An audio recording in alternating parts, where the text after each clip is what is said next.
Assalamualaikum warahmatullahi wabarakatuh. Waalaikumsalam warahmatullahi wabarakatuh. Apa kabar semua teman-teman? Baik.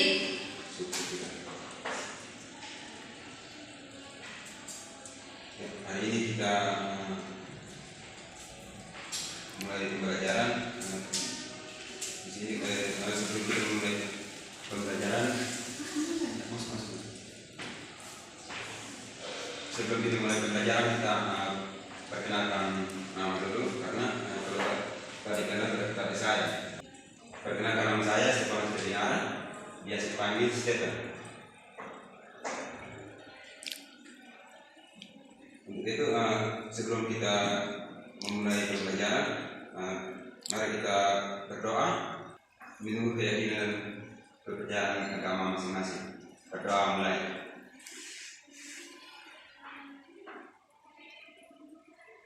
Berdoa selesai. Jadi saya sebelumnya materi dijaga. Hadir Pak. Demikian selatan. Ayo Pak. Terus selanjutnya Tuhan dukun. Hadir Pak. Disediakan dia Pak. Hadir Pak. Domingus ditaruh. Ada Pak. Ini Pak, saya belum ada. Oh, langsung saja. Nama siapa? Diki Rulus. Oh iya, Diki Rulus ada dia. Markus Ranggamone. Alfa Pak. Oh iya, tidak ada. Tidak ada alasnya. Iya.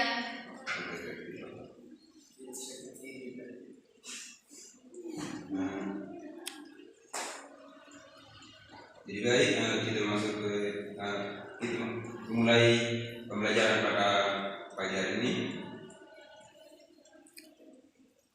yaitu tentang kebijakan fiskal dan moneter, dan yang kedua tentang pertumbuhan ekonomi.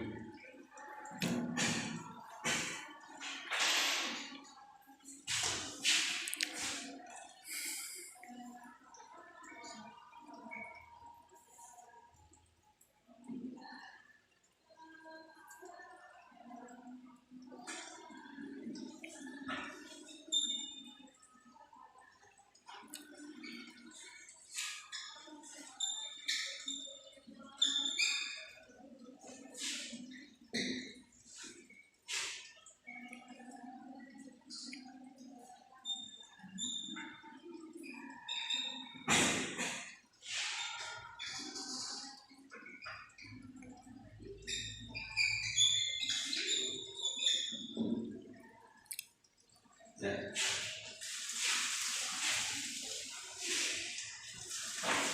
Dan kita bahas yang pertama kebijakan fiskal dan moneter.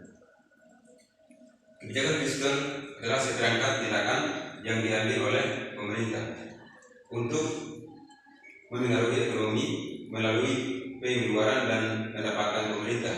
Kebijakan ini bertujuan untuk mencapai tujuan ekonomi makro seperti stabilitas harga, pertumbuhan ekonomi berkelanjutan, dan lapangan kerja penuh.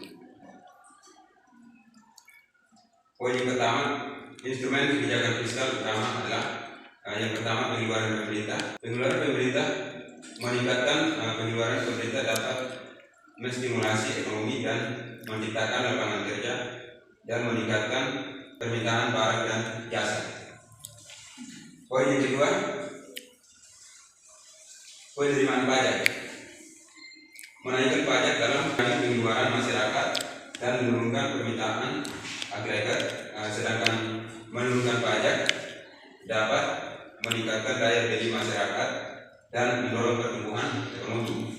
Yang ketiga, defisit anggaran. Defisit anggaran yang tinggi dapat meningkatkan permintaan agregat dan mendorong pertumbuhan ekonomi, tetapi juga dapat menyebabkan inflasi dan beban hutang yang lebih tinggi.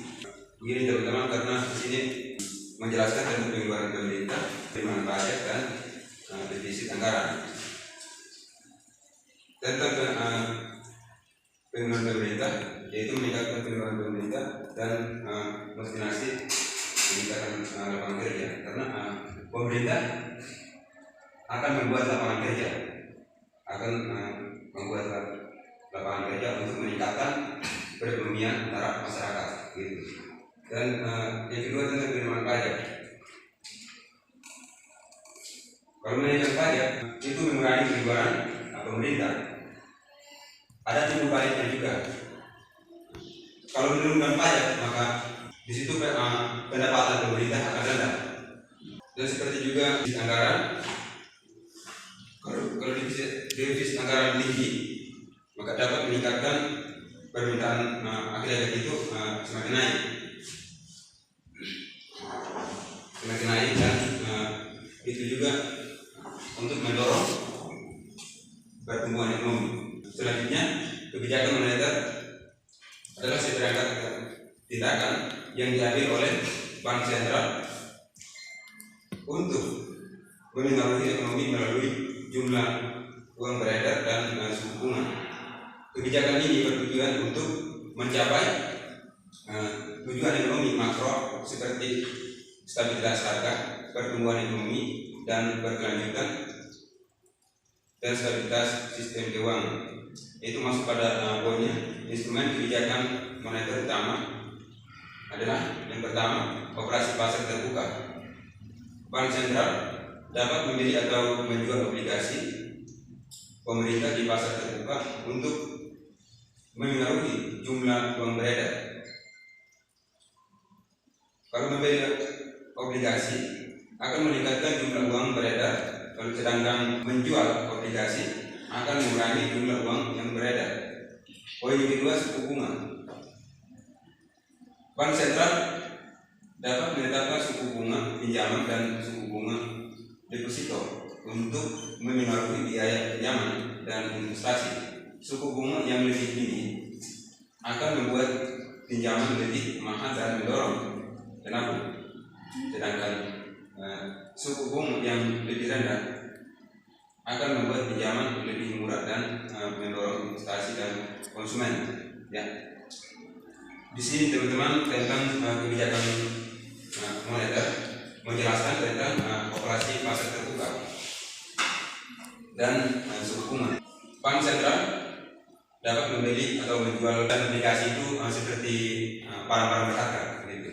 Kalau Bank Sentral membeli barang-barang berharga, maka kas itu akan kurang. Kalau membeli barang-barang berharga meningkat, siapa yang untung? Adalah yang untung itu adalah seorang penabung, yaitu Bank Sentral. Kalau menjual barang-barang berharga, maka kasnya akan naik karena barang-barang itu sudah dijual, maka kasnya akan meningkat. Selanjutnya, untuk kebijakan fiskal dan moneter harus dikoordinasikan dengan baik untuk mencapai tujuan ekonomi makro yang optimal. Jika kedua kebijakan ini tidak selaras, dapat terjadi efek yang tidak diinginkan, seperti inflasi yang tinggi atau pertumbuhan ekonomi yang lambat. Mengatasi inflasi dan pengangguran. Yang pertama, inflasi adalah kenaikan harga barang dan jasa secara umum dalam jangka waktu tertentu. Inflasi yang tinggi dapat membahayakan stabilitas ekonomi dan menurunkan daya beli masyarakat. Yang kedua, kebijakan fiskal dan moneter dapat digunakan untuk mengatasi inflasi. Kebijakan fiskal yang konkret seperti menaikkan pajak dan mengurangi pengeluaran pemerintah dan membantu mengurangi permintaan agregat dan menurunkan tekanan inflasi. Kebijakan moneter yang konkret seperti menaikkan suku bunga juga dapat membantu mengurangi permintaan agregat dan menurunkan inflasi. Yang ketiga, pengangguran adalah keadaan di mana orang-orang yang mampu dan mau bekerja tidak dapat menemukan pekerjaan. Pengangguran yang tinggi dapat menyebabkan masalah sosial dan ekonomi yang serius. Begini tentang pengeluaran dan pemasukan negara. Inflasi, poin pertama itu tentang inflasi. Kiranya kan harga barang dan jasa yang umum untuk jangka waktu tertentu.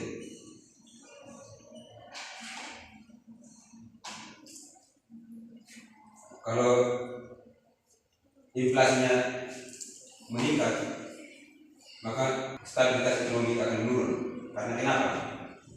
Nah, kalau inflasi meningkat berarti harga-harga barang meningkat, maka seorang konsumsi itu kurang untuk membeli barang-barang di situ. Maka apa yang terjadi? Yang terjadi adalah pendapatan negara semakin menurun. Seperti itu teman-teman. Selanjutnya untuk kebijakan fiskal dan moneter juga dapat digunakan untuk mengatasi pengangguran. Kebijakan fiskal yang ekspansif juga meningkatkan pengeluaran pemerintah dan menurunkan pajak, dapat membantu menciptakan lapangan kerja dan mengurangi pengangguran. Kebijakan moneter dan ekspansif seperti menurunkan suku bunga juga dapat membantu menciptakan lapangan kerja dan mengurangi pengangguran. Pemerintah itu selalu membuka lapangan kerja untuk masyarakat supaya bisa perekonomian masyarakat itu semakin meningkat gitu. Berarti untuk kebijakan moneter, fiskal dan moneter sampai sini. Sebelum saya lanjut ke poin kedua, dari teman-teman ada yang belum paham tentang materi ini, ada yang mau bertanya? Saya silakan. Saya, Pak. Ya. Saya mau bertanya, perkenalkan nama saya Margareta Ida. Pertanyaannya, bagaimana cara pemerintah mengatasi inflasi dengan menggunakan kebijakan fiskal? Terima kasih, Pak. Oke, terima kasih. Sebelum saya menjawabnya dari Margareta, mungkin ada dari teman-teman yang bisa menjelaskan. Waktu dipersilakan. Kalau tidak ada, saya langsung dijawab saja. Tadi pertanyaan Margareta dijaga. Bagaimana mekanisme keseimbangan pasar bekerja dalam hubungan antara permintaan dan penawaran?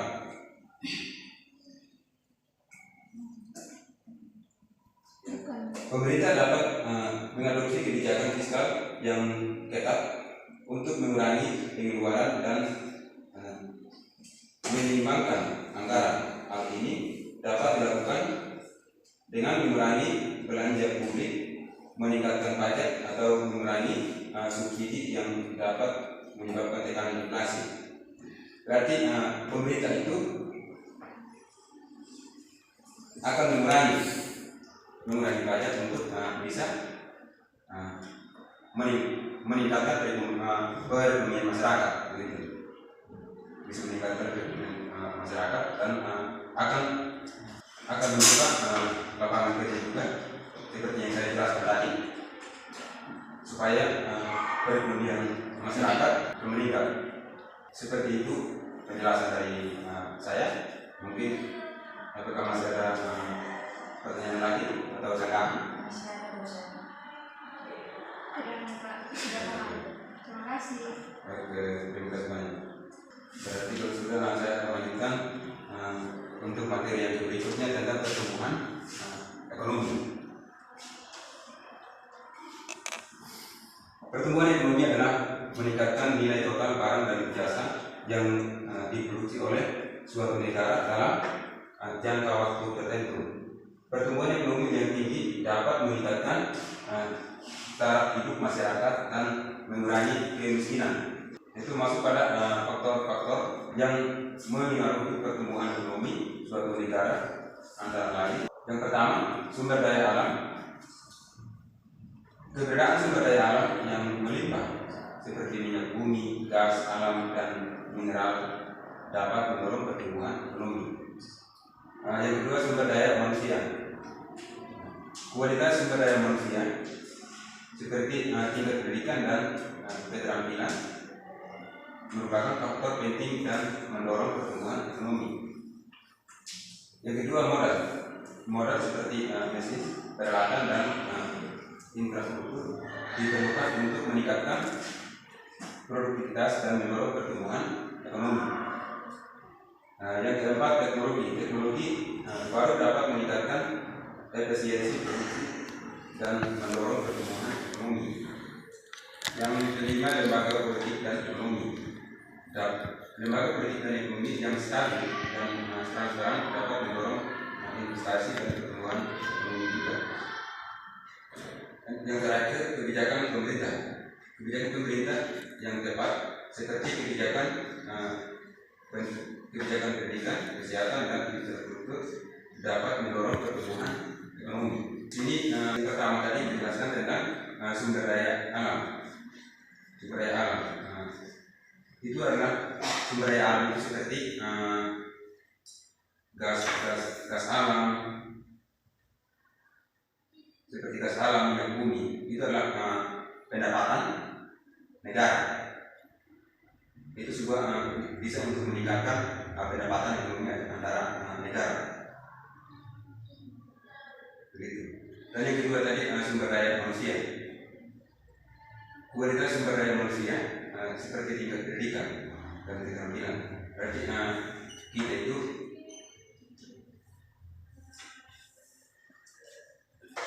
bagaimana cara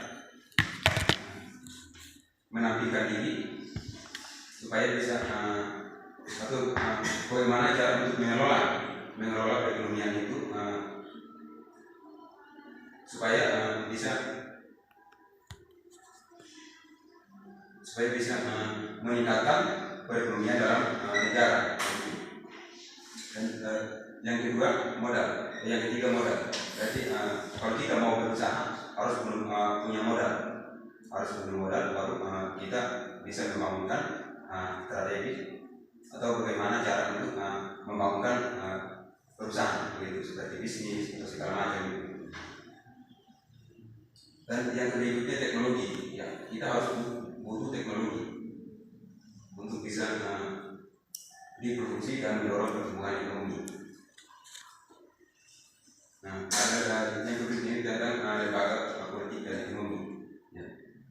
Karena ada antara komunikasi antara adanya politik itu, maka bisa saling bekerja sama antara perekonomian dan politik, gitu. Berarti contoh kalau kita ekspor impor ke luar negeri, itu karena adanya politik, ada hubungan timbul balik antara perekonomian dan politik. Kalau tanpa politik berarti kita tidak bisa ekspor impor ke luar negeri, gitu. Seperti itu. Dan selanjutnya investasi adalah kunci untuk mendorong pertumbuhan ekonomi. Investasi dapat meningkatkan kualitas produksi, menciptakan lapangan kerja, dan meningkatkan pendapatan masyarakat. Pemerintah dapat mendorong investasi melalui berbagai kebijakan seperti membuka perizinan usaha, memudahkan perizinan usaha, dapat mendorong investor untuk menanamkan modal di suatu negara. Yang kedua, menyediakan infrastruktur yang memadai seperti jalan, pelabuhan, dan bandara, dapat menarik investor dan mendorong investasi. Ini poin yang terakhir, teman-teman, karena pemerintah itu mempermudahkan perizinan usaha. Pemerintah selalu menginginkan masyarakat itu atau selalu mendorong masyarakat untuk membuka usaha. Contoh, pemerintah itu memberikan modal. Memang pemerintah tidak memberikan langsung, tapi melalui dari koperasi kita bisa sepertinya di situ, dan bisa untuk membuka perusahaan. Dan yang kedua tentang menyediakan infrastruktur memadai seperti di jalan raya. Ya. Kalau pemerintah membuat jalan raya supaya bisa melancarkan antara transportasi ekspor barang, gitu, dan pelabuhan dan bandara. Kalau tanpa jalan raya, kalau pemerintah tidak menyediakan jalan raya, pelabuhan, antara bandara, maka dari kita seluruh warga desa tidak bisa ekspor impor ke luar negeri. Berarti kita antara saling membutuhkan. Misalnya barang dari kita bisa ekspor ke luar negeri, dan apa yang dibutuhkan ke luar negeri bisa impor ke dalam negeri. Gitu. Ya. Berarti sampai sini penjelasannya dari ini. Mungkin dari teman-teman ada yang belum paham tentang materi ini, ada yang ingin bertanya? Mungkin dari saya Pak, saya ingin bertanya. Pertanyaannya, apa yang menyebabkan pertumbuhan ekonomi tidak stabil? Ya. Terima kasih atas pertanyaan ini, Mbak Lia. Tadi pertanyaannya, apa yang menyebabkan pertumbuhan ekonomi tidak stabil? Dari teman-teman ada yang bisa jawab pertanyaan dari Cecilia Ayo.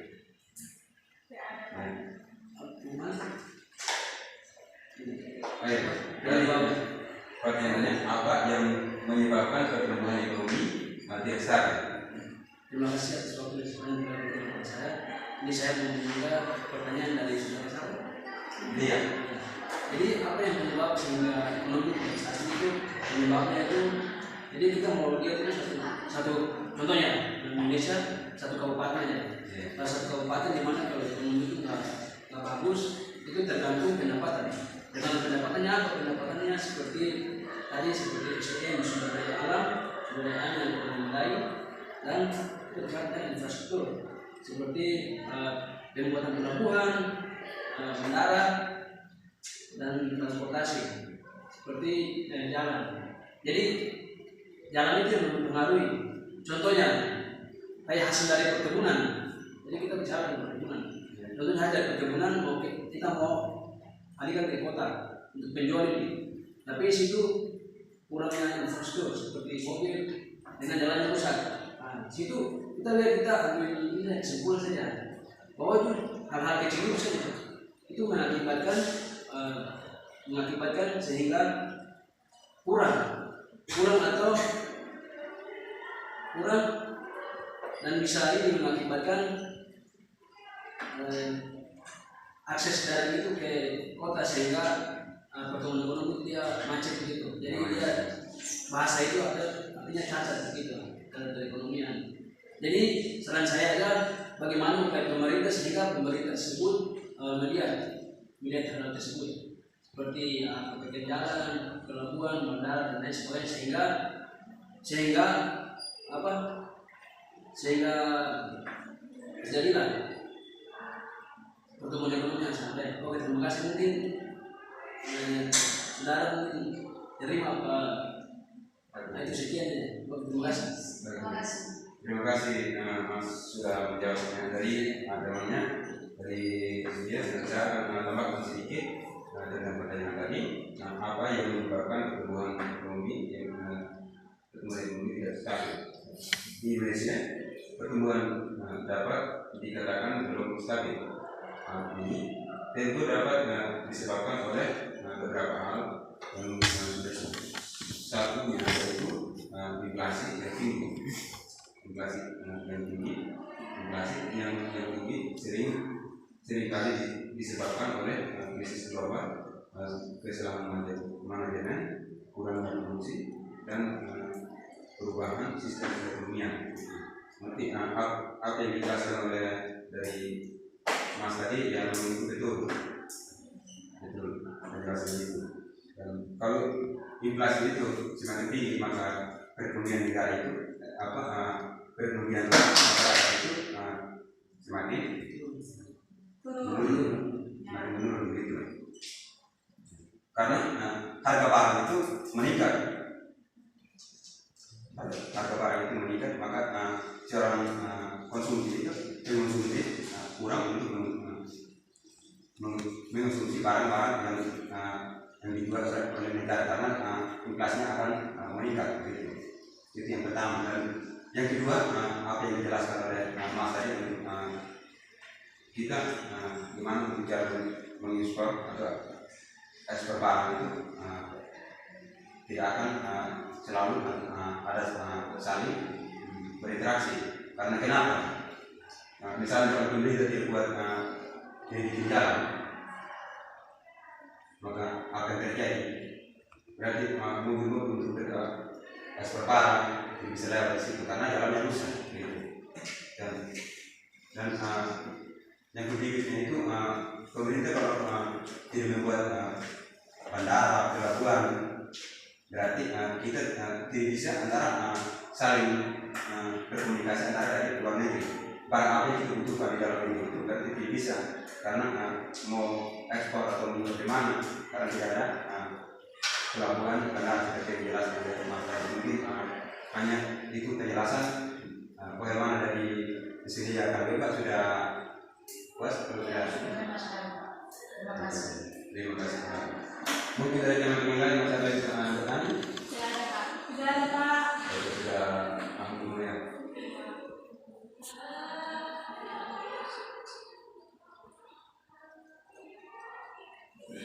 Ya, jadi tadi materi kita sudah sampai di sini.